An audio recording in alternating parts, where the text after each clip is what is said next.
entirely understand that if you want, because this is, you're vulnerable in a different way. Yeah. Because it means So business you have- contacts, professional Right. contacts. So yes, you decide for yourself. No, but I know how extent to. I you know how wanna to. be. Yeah. Right, and Yeah. if there's something that you're like, maybe I don't want that in the After, final Yeah. version, just just Yeah. let us know. Let and me we know. can No edit problem. that out. so just clap once. Thank you. So tell us a little bit about your work right now with Parjana. So we're in the business of Parjana is treating water and rain as an asset, right? How do you turn rain into revenue, right? So how do you create that paradigm shift? And how do you leverage existing parks, right, yards and green spaces to manage stormwater, right? So we're in the business of allowing the earth to absorb water. What benefit is that? If you can absorb the water into the ground, now you don't have to send it to a river, stream, or water treatment center, right? So that's really our business model is, I'll give you an example in Chicago. We're in our 4th round of projects in Chicago. And what we're doing in Chicago is utilizing their parks as stormwater management facilities. We come in to a 6-acre park. We install our Parjana EGRP system, which enables the ground to absorb water, right? We're not a traditional drain. What we do is enable absorption, right? Where it's called soil conditioning. So the second phase of it is how do you bring water to that park to actually have the park infiltrate the water, right? So that's really our model is how do you stop water, rain from going into the traditional infrastructure and having processing costs and all these other costs associated with it, and how do you enable the earth to do what it was supposed to do, right? I like to say we did a big project at Microsoft World Headquarters, and they said, what are you doing? I said, I'm planting a forest. I'm planting a forest with no trees, right? I'm actually simulating a forest environment that simulates a forest conditions on this open plot of land. So when it does rain, the water goes into the ground as Mother Nature intended. People say, well, where does the water go? Where does the water go when it rains in a forest? Back into the natural hydrological cycle. We get it in the ground so the earth can process it, right? So we've got, we're probably pushing 700 projects globally right now. But like I said, our big markets right now are Florida, Chicago, California, Washington State. We're developing projects with Google. We've got a bunch of projects going with Microsoft. And how do you align the interest of corporations who consume water with people who absorb water to be able to offset that? That's really where our ultimate goal is to be able to offset these corporations' interests. So, for a lay audience, and honestly, I'm not, I'm a lay person too in some ways as far as the science of this is concerned. How is that different from, say, a rain garden or a bioswale? By the way, it's the same exact thing. We just make it more efficient. We reduce operating cost and maintenance cost. We love rain gardens. We love bioswales, but you can only build them so big, right? And there's huge operating and maintenance cost, right?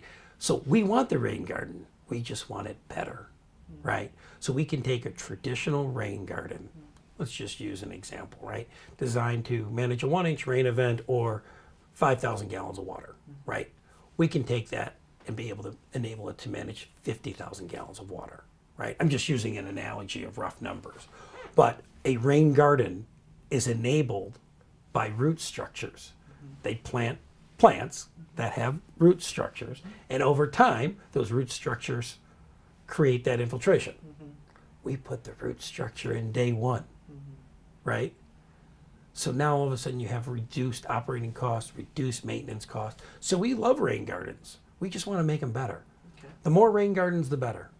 But there's 3 questions in regards to rain gardens and green infrastructure.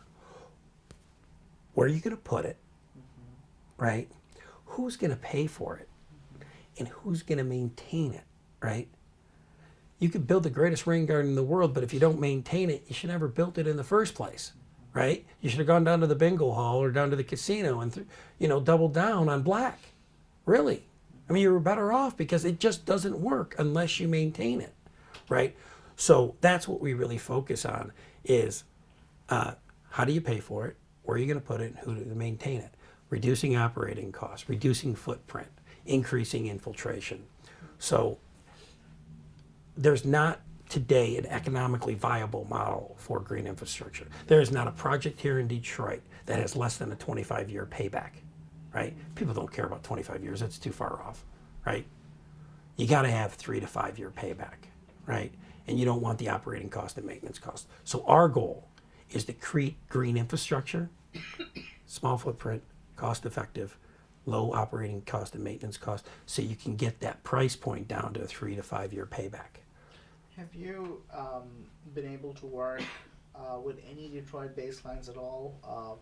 Maybe churches or parishes or any We've done a number of parks here in Detroit, and we've also, our biggest project to date was actually funded through the MEDC. It's about a $250,000 project, and it was on Belle Isle, and about 24 acres. And we had third-party engineering validation. We reduced the stormwater flow from those 24 acres by 82.9%. So Detroit Belle Isle is our biggest and one of our best success stories in the area. What is maybe a broader external danger or a risk that you're assuming? It could be for instance, I'm really thinking over here. Let me articulate my question better. So I'm looking, for instance, at the lack of federal investment in water Right. infrastructure. State infrastructure investment has not been that much better. Right. And although there is talk right now of potentially doing a better job of that, not much has happened yet. It is early days still, to be fair. So I guess, how would you see, the broader operating environment, both nationally and regionally over here, for water infrastructure firms like yourself, for water innovation firms like yourself? I don't believe in waiting for government, federal, state, municipalities, right? There's an old saying, never chase the money, right? Because you're never going to catch it. You got to do the right thing, put the structures in place, create the model, drive the innovation with the private sector. And as you're driving and creating success, that's why we're utilizing corporations, right, to align their interests, right, to create them economic incentives. We want Microsoft or big companies like that to actually pay us to help pay for these projects of absorption, so we can absorb water on their behalf. So if they have a factory in a city that consumes X amount of water, they can put X amount of water back into that same hydrological cycle, right? So it's about aligning interests. I don't think the government is ever is going to be the solution. I think not the sole solution, right? We can't wait for the government. We've got to leverage the private sector and aligning with their interest to be able to create a culture of innovation, that the corporations then drive that innovation. And as the corporations are driving the innovation, then the government will come along with it. Who are some of your key partners in this effort? I'm thinking, for instance, in Milwaukee, which has a pretty mature, I think, blue innovation ecosystem developed between nonprofits, regional governments, universities, extensions, and I'm wondering what is happening here in that space for you, for Southeast Michigan. Who are maybe some of the people or organizations that you are partnering with, or maybe what is the lack that you're seeing in terms of partnership? Right, and I think really it's Erie Hack, and he's with the Cleveland Water Alliance with the Dutch government, right, who it's more than just Cleveland, it's really the Great Lakes region, right? Everybody's understanding that water is a priority from Buffalo to Cleveland to Detroit to Toronto, right? We're all in the same hydrological cycle. And what we need to understand is what I do here affects you downstream, and what you do affects me, right? And so we actually have to look at that full balance and how we're all impacting. Think about what we're doing as a society here, right? In combination with other communities, right? What we're doing in regards to the Lake Erie algae bloom, right? 50 years ago, this June was the Cuyahoga River fires. 50 years, June 1969. That inspired the Clean Water Act, right? That wasn't the only river that caught on fire. That was the story, right? But that story created that Clean Water Act, right, in 1972. So how do we go fast forward 50 years? And how do we inspire the leaders of today to create the Clean Water Act 2.0, right? How do we take that to the next level? And 50 years ago, the crisis was the Cuyahoga River fires. We solved that. But in the process of solving that, we created a whole nother problem, the Lake Erie algae bloom. How do we collectively get together? Talking about the blue economy. That's the blue economy. Because it's the green economy, the greenest economy that kills the blue economy, right? Algae kills the blue economy. And understanding the economic impact, property values, right? Home sales, economic development, people moving to the area, health, right? All of those things. So how do we leverage that story, that 50-year anniversary, to inspire the next generation of leaders, government officials, to say, yes, we can do more, and we will do more. And we'll stop just talking about it, but we'll actually do it. What are some obstacles that you see, regionally speaking? I think from a humanity standpoint, it's not just in this region. People work in silos, and people are interested in protecting their own interests, right? And doing what's best for them.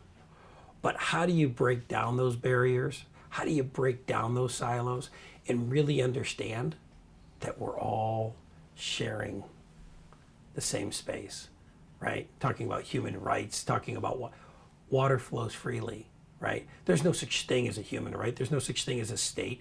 There's no such thing as a law. We've made those things up, right? The earth is the earth, and we're all connected. And we're all connected to that same cycle, right? So we've got to break down those barriers, break down all that stuff that we've built as humanity, and say, how do we make this a priority? Because if we don't take care of our hydrological cycle, the Great Lakes region and beyond, nothing else matters. I'm going to play devil's advocate with you, because you talked earlier about how water has been historically used as a weapon against the poor, and arguably, a lot of the water innovation, the blue economy movement could in fact be critiqued as being an example where a public resource or good is in fact being weaponized, because it almost commodifies. It does commodify to a certain extent the resource of water. So how would you, I guess, face the charge that you are, not just you as in personally you, but that water innovation organizations and companies, for instance, are part of the problem where water becomes a commodity, it becomes a weapon that is used against poor people and low-income people who are unable to afford that commodity.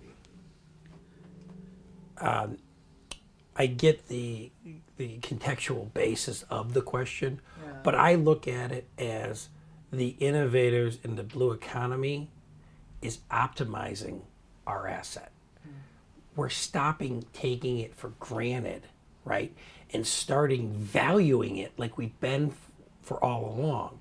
Now, when we value it, right, we're reducing operating costs, we're reducing maintenance costs. So now we can create programs to deliver water to the economically disadvantaged, to create programs that you pay X% at this level, Y% at this level, and 0% at this level, right? Where you can stagger it. You have to have money to be able to deliver programs. And how do you create money, right? You make money or you create efficiencies. And through those efficiencies can free up capital to actually provide higher quality, right? Cleaner, right? Dissolved with water with dissolved oxygen to the economically disadvantaged. So now they can actually go out and learn. Would you see yourself on the same side, I guess, as community organizers who argue that, who are calling for a moratorium on water shutoffs, for instance?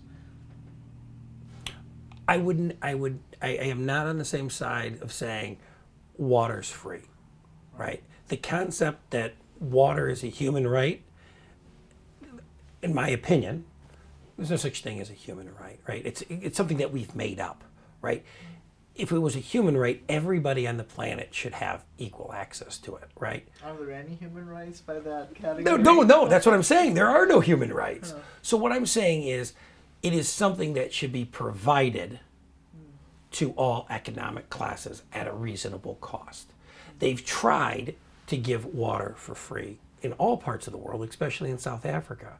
But once again, if you don't value something, then you abuse it, right? So some way or another, we have to create an economic model that creates pricing models that enables different levels of payment for access to that water. And maybe some of them are for free for a time period or maybe forever, right? But there actually has to be a model and structure in place to be able to facilitate that. Because if you just say it's free, somebody has to pay for it, right? And if you make $25,000 a year, what about the guy who says 50,000? Oh, well, 75 or 100. Where is that level, right? Then everybody wants it for free. Well, the money has to come from somewhere. Would it surprise you to know that you're not really, what you just said right now is really not that far at all from what a lot of community organizers are arguing for? Oh, right. Oh, yeah. No, I know that's what they're arguing for. Yeah. And so I don't think there should just be a program that just says, so we're basically on the same page. Yeah. It just shouldn't be for free. Right. But there's got to be a structure in place, just Affordable. like the community organizers are. Exactly. It's an affordability model. Like, and not saying that it can't be improved, but, like the energy model for DTE. Right. So, maybe there's a time frame to adopt that. But hey, you got to go sign up for this program if you want to have access to water. And for X, it's, for X amount of months, it's this, whatever that, categorization is, but there needs to be a program in place. It's not just a human right that everybody should have, in my opinion. So what would be a fair price, so to speak, or what would go into deciding what a fair price would be or could be for water access? Well, I think in order to define what a fair price is, we actually have to put a price on a gallon of water to begin with. Because as we talked about, water itself doesn't have a price as of yet. It's the cleaning and the transportation and the logistics of water that has a price. So once you understand that price, right, and that price is going to fluctuate whether you're on city service, if you're on a well service, right? So there really has to be some incredible economic modeling, right? But before you can price something, you got to value it, right? And you got to respect it. So it really is a holistic approach to water management and water financing. Is there a story or a person or an experience that inspires you when you think about water? It could be innovation, or it could be security, or it could be like just broadly anything. Is there a person that inspires me when it comes to Story water? Or experience. you know, I think in regards to water and the story that, you know, it's one of the stories that inspires me most is there's an NGO, it's called Dig Deep, and the guy who runs it is a guy named George McGraw, right? And he was trying to do all these things internationally, right? And you know, it's a non-government organization doing all these things in regards to wells and you know, in the developing world. And what he found out is how many people in the United States don't have access to water and sanitation, mostly on Native American reservations. So I think that really, really inspires me to say, hey, this land that we live and this water that we're talking about, that we're not been taking for granted, are the people that we took it from. And now they don't even have it. And they're the ones who respect it and cherish it and base their life around it. And so now we took something from someone, from a group of people, and now we're not even taking care of what we've taken. So that really inspires me and really drives me to do more, because Native people of native lands really understand the earth and Mother Nature and respect it, right? The Native Americans would never have allowed what's happened, what we've done in regards to the environment, right? Because they respected it too much. So that's what really inspires me, is the Native American story and how their challenges with water scarcity. Thank you. So with that, Greg, I'm going to conclude this very awesome interview. Is there anything else that we haven't covered that you want to include as a last word or parting comment or something like that?